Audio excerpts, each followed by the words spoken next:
What's going on, guys? It's Brandon back here again today for a review. Not a game review yet. Not a it's not the trade deadline review either. Although you can see the board made up behind me. That's for a later video. We're talking about the Blackhawks trades at the deadline. I'm kind of feeling indifferent. There were players that I wanted them to get rid of that they got rid of. There were some that stayed on the team that I did not want to stay on the team.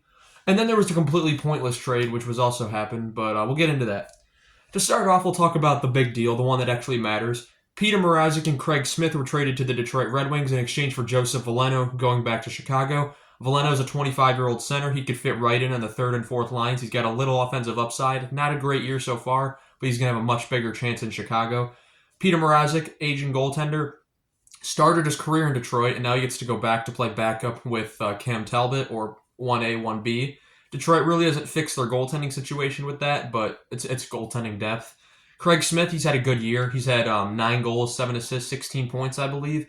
35 years of age, provides some more depth for Detroit.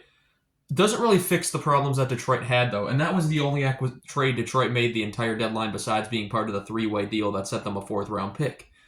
Moving into the other trade, the Hawks made a trade with Utah just prior to the game. They sent a 2026 fifth-round pick to Utah in exchange for Shea Weber's contract, which has one more year on it. It's a 14-year deal that when Philadelphia offer sheeted him, Nashville gave him the 14-year deal from Babs back in like 2012 or something like that. So Weber, he's got one more year after this when she'll be 40. He's not going to play for the Hawks. He hasn't played since 2021. They also get back Aku Rati, who's I think the brother or cousin of Atu Rati in Vancouver, and he's 23 years of age. His contract expires this year. He's a right wing. He's only played one game in the NHL. He did have a point in that game, and that was last year. And they also get back Victor Soderstrom, who was a number 11 pick in the 2019 draft. That's Kirby Dach's draft. That's Spencer Knight's draft. Has not worked out at the NHL. He played 4 seasons and then has not re-signed with Utah. He played all seasons in Arizona. He's 24 years of age, so he's an RFA. If the Hawks, by chance, can get this former 11th overall pick going, this trade could be looked at as a fantastic move by Chicago in the future if we get like a top 4, even a bottom 2 defenseman. Issue is we really don't need defensemen. We have a lot of defenseman depth coming up in Rockford in general. If you think about it, even though Jones is gone, who do we have? We have Connor Murphy, Alec Martinez anchoring the back end. Along with that, we have Del Mastro, we have Levshunov, we have Korchinski, we have, Phillips was traded. We have Crevier, we have,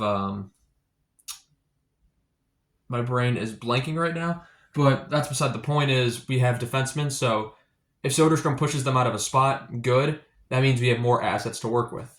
But yeah, those are the 2 trades that were made by Chicago.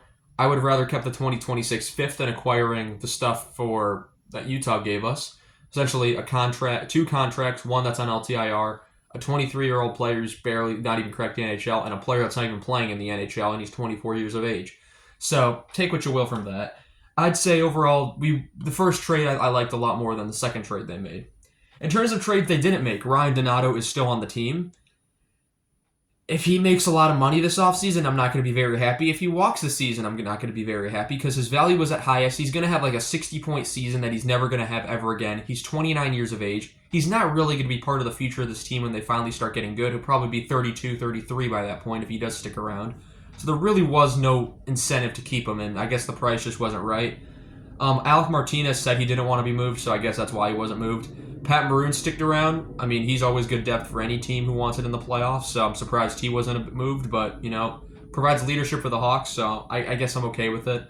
In terms of other free agents, Kurashev wasn't moved. If Kurashev walks in the offseason, it'll be another one.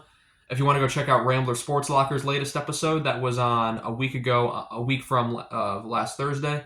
I did a rant on the players who have walked from the Hawks, who the Hawks let walk at the deadline, including Strome, Lankinen, Taylor Radish being in there, Pius Suter, and guys like that who are young players who could have really accelerated the rebuild, and now we're still in it, very much into it. But yeah, that's going to be all I have for you guys in this one. This video will be coming soon, so get ready for this trade breakdown, and I shall see you guys in the next one. Have a good one.